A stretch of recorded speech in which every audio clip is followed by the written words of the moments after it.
आपको बता दें कि आईएएस की तैयारी करने वाली लड़की की दोस्ती फेसबुक पर डीजीपी के पीआरओ से होता है और फेसबुक के बाद फिर अन्य जैसे स्पैम चैट है, व्हाट्सएप है, इन सब से फिर बातचीत शुरू हो जाती है और दोनों की दोस्ती हो जाती है, जिसके बाद डीजीपी के पीआरओ ने उसके साथ ब्लैकमेलिंग कर उसे बुलाकर लड़की के साथ लगातार 5 साल तक बलात्कार करता है, और वो भी ऐसे लड़की के साथ जो आईएएस की तैयारी कर रही थी और एक ऐसा व्यक्ति जो डीजीपी के पीआरओ है, यानी कि एक बहुत बड़े रैंक का अधिकारी। आपको बता दें कि कई बार अबॉर्शन भी कराया जाता है।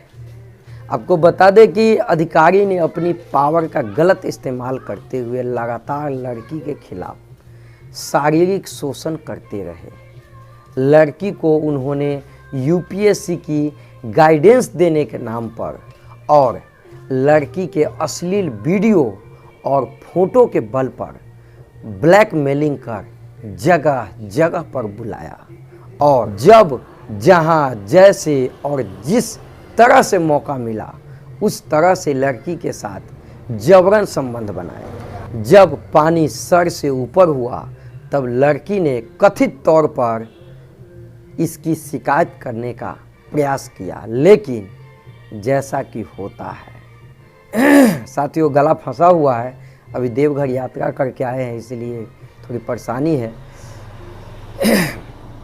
साथियों, मैं डॉक्टर कमलेंद्र दास, आज की सच्ची कहानी है आईएएस की तैयारी कर रही लड़की मुस्कान की, जो नाम बदला हुआ है। यह कहानी है 2019 की। 2019 में उसकी मुलाकात उत्तर प्रदेश के लखनऊ पुलिस मुख्यालय में तैनात डीजीपी के पीआरओ, जिनका नाम राहुल श्रीवास्तव है, उनसे होती है, जो कि एडिशनल एसपी रैंक के अधिकारी थे और एटीएस में भी एडिशनल एसपी से यूपीएससी की तैयारी और उसके मोटिवेशनल के लिए वे लगातार उनसे बात करती थी, और उनका भी कहना था कि तुम मेरे साथ जुड़ी रहो, मैं तुम्हारे पिता की उम्र का हूँ, मैं तुम्हारी तैयारी के लिए पूरी मदद करूँगा और उन लोगों से भी मैं मिलवाऊँगा जो लोग इसके क्षेत्र में काम कर रहे हैं, जैसे कि हम तुम्हें आईपीएस और बड़े अधिकारियों से मिलवाएंगे और तुम्हें गाइडेंस मिलती रहेगी। आपको बता दें कि यह सारी बातें अभी दोनों की फेसबुक और स्पैम चैट से होती थी और अभी यहीं तक सीमित था। फिर धीरे धीरे नज़दीकियाँ बढ़ने लगी और उसके बाद उसे इलाहाबाद में बुलाया गया। 2019 में उसी समय कुंभ का मेला लगा हुआ था। कहा गया कि तुम आकर के कुंभ का मेला भी देख लेना। फिर वो लड़की आ गई और वहीं पर लगी हुई टेंट सिटी में रुकने का व्यवस्था लड़की के लिए किया गया था, लेकिन सुरक्षा के लिहाज से उसे एक होटल में ठहराया गया। राहुल श्रीवास्तव का कहना था कि तुम इस होटल में रुको, यहाँ पर तुम्हें एक बड़े अधिकारी से मुलाकात करने का मौका मिलेगा और तुम्हें बहुत सारी चीज़ें जानने को मिलेगी।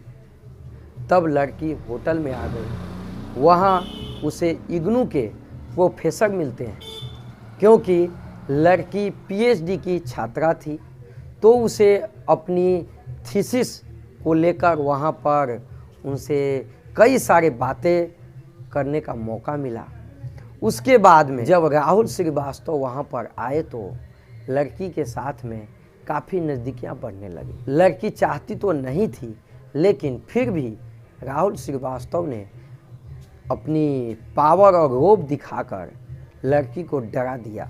फिर लड़की पावर देखते हुए उन्हें इनकार नहीं कर सकी और उनके साथ संबंध स्थापित हो गए, जिसके बाद बलात्कार का सिलसिला चलता रहा। इसी क्रम में अधिकारी द्वारा लड़की की काफ़ी अश्लील फोटो और वीडियो भी ली गई और फोटो और वीडियो के बल पर लगातार 2019 से लेकर 2023 तक जब राहुल श्रीवास्तव का मन करता था, कथित तौर पर लड़की के साथ दुष्कर्म किया जाता था। जब भी लड़की मना करती तो फोटो वायरल कर बदनाम करने की धमकी देकर डरा दिया जाता था। जब लड़की परेशान हो गई, अपनी मानसिक स्थिति खोने लगी, तब हिम्मत जुटाई, क्योंकि उसका मुख्य उद्देश्य तो यूपीएससी की तैयारी करके आईएएस बनना था, लेकिन वो अपने मकसद से अलग हो चुकी थी, अपने लक्ष्य से विपरीत दिशा में जा रही थी। इसीलिए वो काफ़ी परेशान हो गई, जिसके बाद लड़की मन बनाती है कि इस बात को अधिकारी के पत्नी को कहना है। अप्रैल 2023 तक यही सिलसिला चलता रहता है। इसी बीच लड़की की मुलाकात एडिशनल एसपी राहुल श्रीवास्तव की पत्नी से भी होती है और उनसे भी वो ये बात बताती है कि उसके पति के द्वारा ये हरकत लगातार की जा रही है, लेकिन राहुल की पत्नी को अपने पति पर पूरा विश्वास होता है और वे लड़की की बात को इनकार कर देती है। इसके बाद जब लड़की गर्भवती हो जाती है तो लड़की ने एडिशनल एसपी को ये सारी बातें बताती है, तो फिर अधिकारी ने लगातार अबॉर्शन करवाने की फिराक में रहने लगते हैं। अपनी पावर का इस्तेमाल करते हुए गलत नाम और पते के आधार पर उसका अबॉर्शन भी करा दिया जाता है।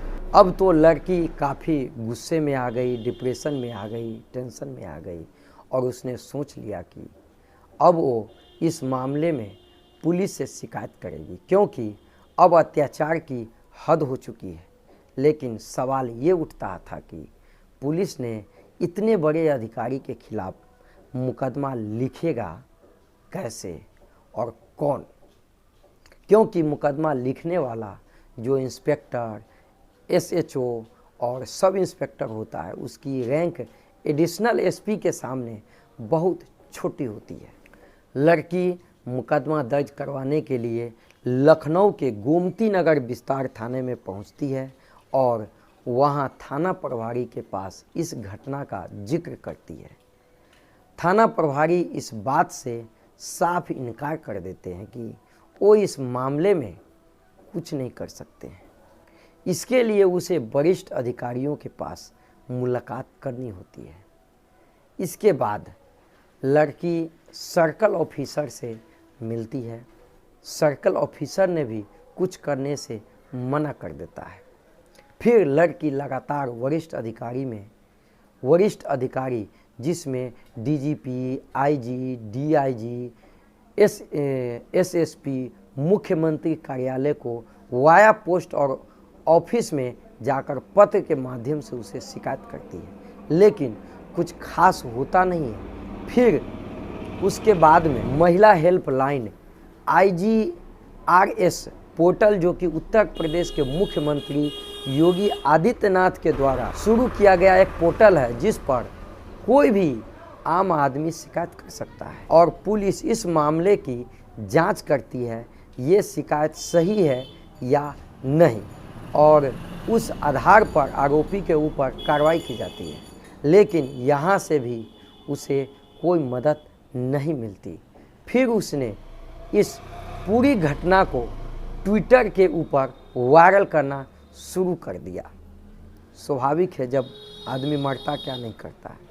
जब ट्विटर के ऊपर वायरल करना शुरू कर दिया, तब ट्विटर पर यह घटना वायरल हुई, तब मीडिया की उस पर नज़र पड़ी और मीडिया लगातार इस मुद्दे को प्रमुखता से उठाने लगी।